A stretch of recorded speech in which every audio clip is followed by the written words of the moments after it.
तो हेलो साथियों, नमस्कार। स्वागत है आपका अपने चैनल सक्सेस जंक्शन एक कदम सफलता की ओर में। और हम लेकर के आ गए हैं आपके लिए मध्य प्रदेश वन रक्षक एवं जेल विभाग 10 जून सेकंड शिफ्ट का एग्जाम एनालिसिस। और जो आज के प्रश्न हैं वो हमें भेजे हैं राजू मकराम, भारती लोधी और वीना रघुवंशी जी ने। आप लोगों को बहुत बहुत धन्यवाद। वीना रघुवंशी जी ने तो ट्रेन में बैठे बैठे प्रश्न पहले लिखे फिर भेजे, और जब यहाँ पर दिखाई नहीं दिया कि प्रश्न क्या लिखा हुआ तो उन्होंने कॉल करके अपने प्रश्नों को बताया। बहुत बहुत धन्यवाद। आप लोग इतना समर्पित हैं, आप इतना प्यार देते हैं अपने चैनल सक्सेस जंक्शन को, उसके लिए बहुत बहुत धन्यवाद। आप भी अपने प्रश्नों को इस नंबर पर सेंड कर सकते हैं। जैसे ही आपका एग्जाम खत्म हो, एग्जाम सेंटर से बाहर निकलते ही 7052547003 इस नंबर पर आप अपने प्रश्न जितने भी आपको याद रहते हैं अपने नाम के साथ में सेंड कर सकते हैं। आगे किसी भी शिफ्ट में आपका एग्जाम है, उम्मीद करते हैं आप अपने प्रश्नों को जरूर सेंड करेंगे। तो चलिए शुरुआत करते हैं। वीडियो को लाइक कर दीजिए, चैनल को सब्सक्राइब कर लीजिए। सबसे पहले आपको साइंस जीके के बारे में बताएंगे, फिर मैथ, फिर रीजनिंग, फिर उसके बाद में इंग्लिश के बारे में बताने वाले हैं। ठीक है, तो चलिए शुरुआत करते हैं।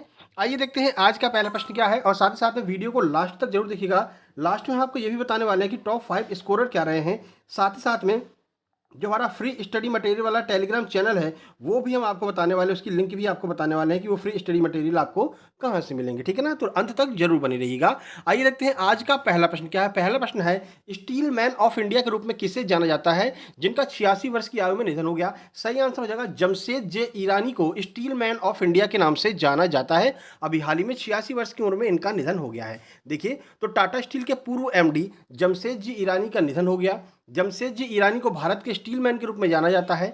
जमशेद जी ईरानी 86 वर्ष थे और उनके परिवार में उनकी पत्नी डेजी के अलावा 3 बच्चे हैं। ठीक है, उनके निधन के बाद टाटा स्टील ने ट्वीट किया है कि भारत के स्टील मैन के नाम से मशहूर पद्म भूषण, याद रखना ये पुरस्कार कौन सा मिला है, तो पद्म भूषण डॉक्टर जमशेद जी ईरानी का निधन हो गया है। ठीक है ना, चलिए आगे बढ़ते हैं। अगला प्रश्न है, साल का सबसे लंबा सत्र कौन सा होता है। तो सही आंसर हो जाएगा जो बजट सत्र है आपका, वही सत्र साल का सबसे लंबा सत्र होता है। पूरी जानकारी आपको देते हैं। देखिए, तो संसद के एक वर्ष में 3 सत्र होते हैं, ये भी आपको याद रखना है। ठीक है, सबसे लंबा सत्र बजट सत्र होता है, जो पहला ही सत्र होता है, जनवरी के अंत में शुरू होता है और अप्रैल के अंत में जाकर के या फिर मई के पहले सप्ताह में यह समाप्त होता है। तो सबसे लंबा सत्र आपका बजट सत्र हो जाएगा। ठीक है, आगे बढ़ते हैं। अगला प्रश्न, मध्य प्रदेश का कौन सा स्थल जो है वो यूनेस्को में शामिल है, ये पूछा गया था। ऑप्शन में सांची का स्तूप दिया गया था। ठीक है, तो वही आपका आंसर हो जाएगा सांची का स्तूप।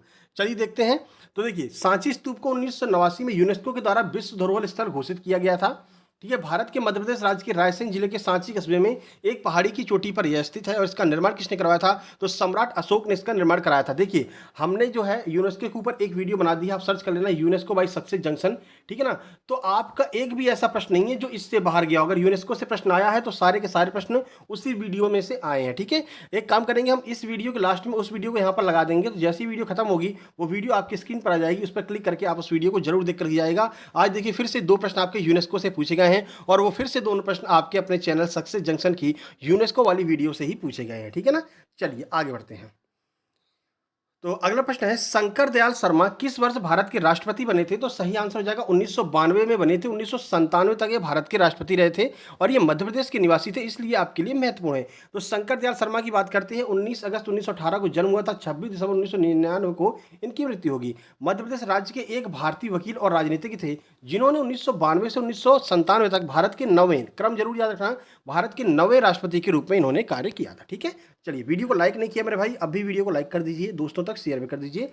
किस ब्रिटिश प्रधानमंत्री ने घोषणा की थी कि भारत में ब्रिटिश शासन 1948 तक समाप्त हो जाएगा। तो क्लीमेंट एटली ने यह घोषणा की थी कि 30 जून 1948 को भारत को हम लोग स्वतंत्र घोषित कर देंगे। तो ब्रिटेन के प्रधानमंत्री क्लीमेंट एटली ने हाउस ऑफ कॉमन्स में 20 फरवरी 1947 में घोषणा की थी कि ब्रिटिश 30 जून 1948 के बाद सत्ता जिम्मेदार लोगों के हाथों में सौंप करके जो है भारत को छोड़ देंगे, या 30 जून को, मतलब 30 जून 1948 तक छोड़ेंगे।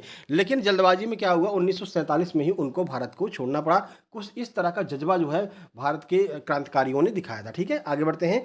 मार्को पोलो किस अवधि में भारत आया था, अवधि उसकी पूरा टाइम पीरियड पूछा गया था। तो 1288 से 1292 के बीच में मार्को पोलो जो है वो भारत आया हुआ था। देखिए, तो मार्को पोलो एक इतालवी यात्री है जिन्होंने 1288 से 1292 ईस्वी के दौरान पांड्य साम्राज्य, याद रखना, पांड्य साम्राज्य के शासनकाल में भारत का दौरा किया था। पांड्य राजवंश, जिसे मदुरई के पांड्य के रूप में भी जाना जाता है, दक्षिण भारत का एक राजवंश था जो 3 जाति तमिल वंशों में से एक था। अन्य 2 और कौन से थे, अन्य 2 जो है वो चोल और चेर थे, ये भी आपको याद रखना है। तो पांड्य, चोल और चेर, ये एक साथ में जो है साम्राज्य अपना स्थापित किया था इन्होंने। ठीक है, चलिए आगे बढ़ते हैं। भारतीय संविधान का कौन सा अनुच्छेद अभिव्यक्ति की आज़ादी पेश करता है, बताइए। अभी आप कमेंट बॉक्स में कमेंट कीजिए कि कौन सा ऐसा अनुच्छेद है जो अभिव्यक्ति की आज़ादी पेश करता है, इसीलिए हमने इसको छोड़ दिया है। ठीक है, चलिए आगे बढ़ते हैं, लेकिन आपको हम आंसर बता देते हैं। अब भाई आपकी मर्जी है, टाइप कीजिए या ना कीजिए।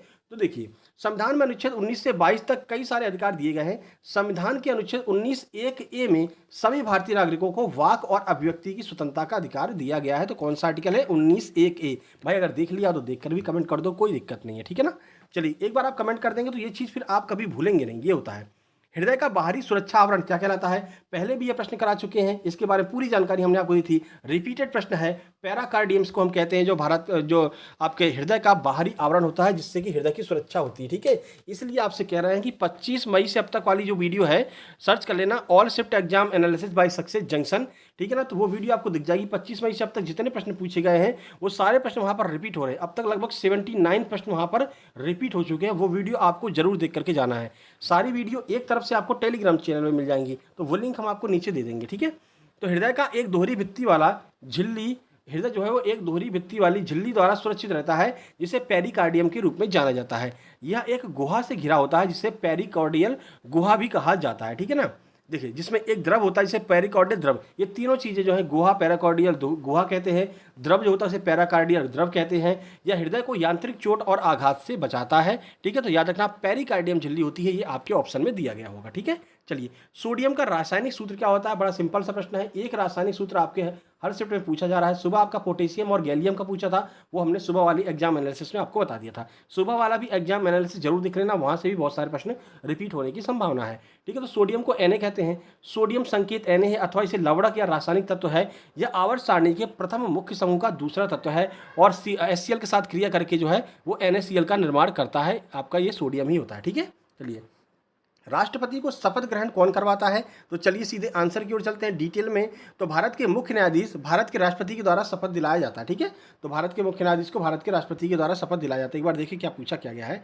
पूछा राष्ट्रपति को कौन शपथ दिलाता है? तो राष्ट्रपति को मुख्य न्यायाधीश के द्वारा शपथ दिलाई जाती है। ठीक है, मुख्य न्यायाधीश की अनुपस्थिति में, अगर मुख्य न्यायाधीश नहीं है तो सर्वोच्च न्यायालय के वरिष्ठतम न्यायाधीश के द्वारा इनको जो है शपथ दिलाई जाएगी। अब वर्णन कहाँ पर किया गया? तो अनुच्छेद 60 में राष्ट्रपति द्वारा शपथ ग्रहण की पुष्टि की जाती है। अनुच्छेद 60 में बताया गया है कि राष्ट्रपति को शपथ कौन दिलाएगा। ठीक है, राष्ट्रपति का कार्यकाल कितना होता है? 5 वर्ष इनका कार्यकाल होता है, यह आपको याद रखना है। ठीक है, महाभियोग की प्रक्रिया राष्ट्रपति के लिए कौन से अनुच्छेद में बताई गई है? ये आपको कमेंट बॉक्स में कमेंट करके बताना है। ठीक है, अगला देखिए, झाबुआ से अलग होकर के नया जिला अलीराजपुर कब बना था? तो 17 मई 2008 को अलीराजपुर का निर्माण हुआ था, झाबुआ से अलग हुआ था। तो अलीराजपुर जिला 17 मई 2008 को झाबुआ जिले से लिया गया था। यह गुजरात और महाराष्ट्र की सीमा के पास मध्य प्रदेश के मालवा क्षेत्र में स्थित है। ठीक है, चलिए आगे बढ़ते हैं और अगला प्रश्न, मनुष्य में कितने प्रकार के दांत पाए जाते हैं? तो 4 प्रकार के दांत पाए जाते हैं। देखिए दांत वाले प्रश्न बहुत दिन से पूछे नहीं गए थे, अब दांत वाला प्रश्न पूछ लिया। देखिए, तो मनुष्य के 4 मुख्य प्रकार के दांत होते हैं। कौन कौन से हैं? देखिए, रदनक, अग्रचवर्णक, दाढ़ और कर्णतक, ये 4 प्रकार के दांत जो है मनुष्य में पाए जाते हैं, यह आपको याद रखना है। ठीक है, आगे बढ़ते हैं भाई। भारत और वेस्टइंडीज के बीच में वर्ल्ड कप का मैच कैप्टन रूप सिंह स्टेडियम में कब खेला गया था? तो पहला मैच 1988 में हुआ था, लेकिन वर्ल्ड कप का मैच पूछा गया तो वर्ल्ड कप का मैच 1996 में हुआ था। भारत इसमें 5 विकेट से जो है जीता था। तो पहला वर्ल्ड कप का मैच भारत और वेस्ट इंडीज के बीच में कैप्टन रूप सिंह स्टेडियम में 1996 में खेला गया था। देखिए, चलिए यहाँ से कुछ प्रश्न बन सकते हैं, वो आपको हम बता देते हैं। कप्तान रूप सिंह स्टेडियम ग्वालियर मध्य प्रदेश में स्थित एक मैदान है। ठीक है, स्टेडियम ने 12, ये पूछा गया कितने ओडीआई मैच खेले गए, तो 12 ओडीआई मैचों की मेजबानी की है। पहला मैच भी पूछा गया, पहला मैच कब खेला गया रूप सिंह में, ये हर एक स्टेडियम से प्रश्न बन रहा है कि कब कब पहला मैच खेला गया। ठीक है, तो 22 जनवरी 1988 को भारत और वेस्टइंडीज के बीच में ही पहला मैच यहाँ पर खेला गया था। ठीक है, मैदान में फ्लडलाइट्स है और दिन रात के मैचों की मेजबानी की है। यह मूल रूप से महान हॉकी खिलाड़ी कैप्टन रूप सिंह स्टेडियम के नाम पर एक हॉकी स्टेडियम था, बाद में इसको जो है क्रिकेट स्टेडियम बना दिया गया था। ठीक है, चलिए इनमें से कौन सा स्थल यूनेस्को में शामिल है, यह आपसे पूछा गया था। ऑप्शन में छत्रपति शिवाजी टर्मिनस दिया हुआ था, और ये प्रश्न ऑलरेडी हम आपको करा चुके हैं। छत्रपति शिवाजी टर्मिनस एक यूनेस्को स्थल है, कब शामिल किया गया था, पूरी जानकारी आइए आपको देते हैं। तो छत्रपति शिवाजी टर्मिनस का निर्माण 1887 में महारानी विक्टोरिया की स्वर्ण जयंती के उपलक्ष्य में किया गया था। ठीक है, 1887 में इसे मूल रूप से मुंबई में स्थित उनके सम्मान में विक्टोरिया टर्मिनस इसको नाम दिया गया था। मार्च 1996 में, ये डेट आपको याद रखनी है, मार्च 1996 में स्टेशन का नाम बदल करके छत्रपति शिवाजी टर्मिनस कर दिया गया, और 2 जुलाई 2004 को जो है इसको यूनेस्को की स्थल की सूची में शामिल किया गया था। चलिए हिंदी की बात करते हैं तो कुछ प्रश्न हमको मिल गए हैं हिंदी के, भाई आप लोग लगातार डिमांड करते हैं सर प्रश्न बताइए, तो कुछ प्रश्न भी हमको यहाँ पर मिल गए। देखिए, ऊपर की ओर जाने वाला के लिए एक शब्द क्या होगा, तो हो सकता है इसका अगर ऑप्शन दिया गया है तो ऊर्ध्वगामी इसका शब्द होगा। ठीक है, तामसिक का विलोम क्या होता है, तो आपको पता है तामसिक का विलोम सात्विक होता है। कुछ प्रश्न मिले हैं। शुद्ध वर्तनी के आपके 3 क्वेश्चन आज पूछे गए थे। कृपाकांक्षी में कौन सी संधि है, यह आपको बताना था। सर्वनाम से एक प्रश्न था, पर्यायवाची के 2 प्रश्न थे। रूपक अलंकार का पूछा गया था उदाहरण देकर के। छंद में जो है लघु मात्रा, ये लघु मात्रा और दीर्घ मात्रा के ये प्रश्न लगातार पूछे जा रहे हैं, नया टॉपिक समझ सकते हैं, इसको ऐड किया गया। ठीक है, एक प्रश्न कारक का, 3 प्रश्न आपके मुहावरे के पूछे गए हैं, 2 प्रश्न आपके विलोम के पूछे थे, जिसमें तीव्र का विलोम पूछा गया था। तीव्र का विलोम मंद होता है, सबको पता है। ठीक है, इसके अलावा उत्प्रेक्षा अलंकार पूछा गया था। ठीक है, एक वचन से एक प्रश्न पूछा गया था। वाक्यों को क्रम में संयोजन, जो पीक्यूआरएस आपके इंग्लिश से पूछे जा रहे हैं, वो पीक्यूआरएस टाइप के प्रश्न आपके आवाज सादा करके हिंदी में भी पूछे जा रहे हैं। चलिए इंग्लिश की बात करते हैं भाई। इंग्लिश में आपका 2 प्रश्न ईडियम्स के, 2 एंटोनिम्स के, 2 सिनोनिम्स के, एक्टिव से 2 प्रश्न और नरेशन की 2 प्रश्न और 3 प्रश्न पीक्यूआरएस के। सुबह 1 प्रश्न आया था, इस शिफ्ट में 3 प्रश्न आया है। तो देखिए 3 टॉपिक के ऊपर ऑलरेडी वीडियो बना चुके हैं, एक्टिव, पैसिव, नरेशन और पीक्यूआरएस। ये तीनों वीडियो अगर आप देख करके जाते हैं, सर्च कर लेना, इन तीनों का नाम डालना और उसके आगे 22 सक्सेस जंक्शन लिख देना, तीनों वीडियो आपके सामने आ जाएंगी। सारे में हमने आपको ट्रिक के द्वारा सॉल्व करना बताया कि कम समय में कैसे इन तीनों को जो है आप उड़ा सकते हैं। देखते ही पीक्यूआरएस वाली वीडियो पर तो लगभग 75,000 के समथिंग व्यूज इस पर आ चुके हैं। बेहतरीन तरीके से हमने आपको उसमें समझाया। सर्च कर लेना पीक्यूआरएस बाय सक्सेस जंक्शन। ठीक है, तो वो वीडियो आपके सामने आ जाएगी।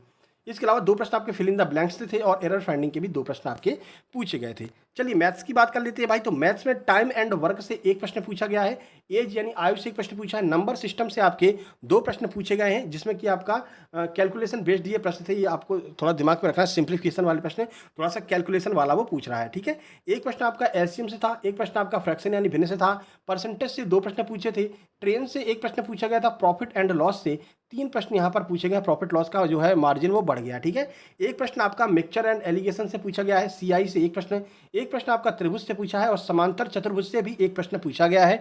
तो ये दोनों प्रश्न जो थे वो आपके बिल्कुल फॉर्मूला बेस्ड थे। ठीक है, अब एलजेब्रा का क्या प्रश्न आज पूछा गया था, आइए देखते हैं। एलजेब्रा का प्रश्न मिल गया है। तो एलजेब्रा का एक फॉर्मूला बेस्ड प्रश्न पूछा गया था। a + b + c बराबर 13 है।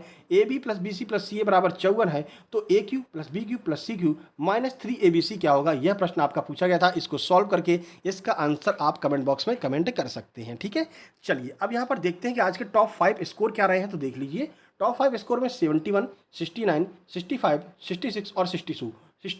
ठीक है, ये टॉप 5 स्कोर रहे हैं। ये आपको अपने दिमाग में रखना है, इस तरह का लेवल आ रहा है। अब देखिए टेलीग्राम की बात कर लेते हैं। हमारा टेलीग्राम चैनल, इसको आपको ज्वाइन कर लेना है। 24 घंटे बाद इस वीडियो की पीडीएफ आपको यहाँ पर मिल जाएगी। पुरानी सारी पीडीएफ यहाँ पर डली हुई हैं, ये भी आपको ध्यान रखना है। इसके अलावा ये हमारा चैनल है सक्सेस जंक्शन लाइव। यहाँ पर आपको हम फ्री में स्टडी मटेरियल प्रोवाइड कराते हैं। ठीक है, जब आप इस चैनल को सब्सक्राइब करेंगे यूट्यूब चैनल को, तो फिर उसके बाद में जाकर के आप जब इसको सर्च करेंगे टेलीग्राम पर, तो ये सक्सेस जंक्शन लाइव नाम से आपको दिख जाएगा, लेकिन बिना सब्सक्राइब किए आपको नहीं दिखेगा। ठीक है, तो सब्सक्राइब करके जाना, यहाँ पर सर्च करेंगे, ये चैनल मिल जाएगा, इसको आपको ज्वाइन कर लेना है। अब यहाँ पर ज्वाइन करने से क्या फायदा है, तो देखिए राकेश यादव सर की क्लास नोट्स आपको यहाँ पर मिल जाएंगे। किरण की बहुत सारी किताबें आपको यहाँ पर मिल जाएंगी, और मैम की जो नई बुक आई है ना, वो आपकी ईडीएम फ्रेज वाली, वो यहाँ पर मिल जाएगी। आदित्य रंजन सर का फॉर्मूला बुक जो है ब्रह्मास्त्र, वो आपको यहाँ पर मिल जाएगा। और अभी 2-3 दिन पहले ही हमने SSC CGL rank 1, SSC CGL जो रैंक 1 आया है उसके नोट्स मिल गए हैं हमें। ठीक है ना, वो हमारा कुछ मित्र टाइप में ही था, थोड़ा बहुत हमारी जानकारी थी। तो एसएससी सीजीएल रैंक 1 के हमें नोट्स मिल गए हैं। वो नोट्स हमने यहाँ पर अपलोड कर दिए हैं, आप जाकर के देख सकते हैं। फिजिक्स के, केमिस्ट्री के, साइंस के, ठीक है ना, बायोलॉजी के, इसके अलावा आपका जो है ये जनरल नॉलेज की, इन सब की यहाँ पर आपको नोट्स मिल जाएंगे एसएससी सीजीएल रैंक 1 के। तो आप जाकर वहाँ पर फ्री में डाउनलोड कर सकते हैं, लेकिन चैनल आपको तभी दिखेगा जब आप यूट्यूब चैनल सब्सक्राइब करके जाएंगे। ठीक है, बाकी वीडियो को लाइक कर दीजिए, शेयर कर दीजिए अपने दोस्तों के पास में, और सब्सक्राइब करके नोटिफिकेशन बेल दबा लीजिए। जल्द ही हम जो थर्ड शिफ्ट है उसका एग्जाम एनालिसिस लेकर के आने वाले हैं। सुबह कुछ लोगों ने हमें प्रश्न भेजे थे, उनका शाम को भी एग्जाम है, तो बहुत सारे प्रश्न आज शाम को हमें मिल जाएंगे। तो वो सारे प्रश्न हम आपके लिए लेकर के आने वाले हैं। अब देखिए, अब ये आपका काम है भाई, वीडियो को लाइक करना, शेयर करना। साथ ही साथ में आपका अगर किसी भी शिफ्ट में एग्जाम है तो भाई आप अपने प्रश्नों को 7052547003 इस नंबर पर जो है व्हाट्सएप कर सकते हैं। कॉल मत करना, कॉल इस पर रिसीव नहीं होगा, व्हाट्सएप ही आप कर सकते हैं। ठीक है, एक बार फिर से राजू मकराम, भारती लोधी और वीना रघुवंशी, तीनों जी को बहुत बहुत धन्यवाद। चलिए मिलते हैं थर्ड शिफ्ट के एग्जाम एनालिसिस में, तब तक के लिए नमस्कार, धन्यवाद।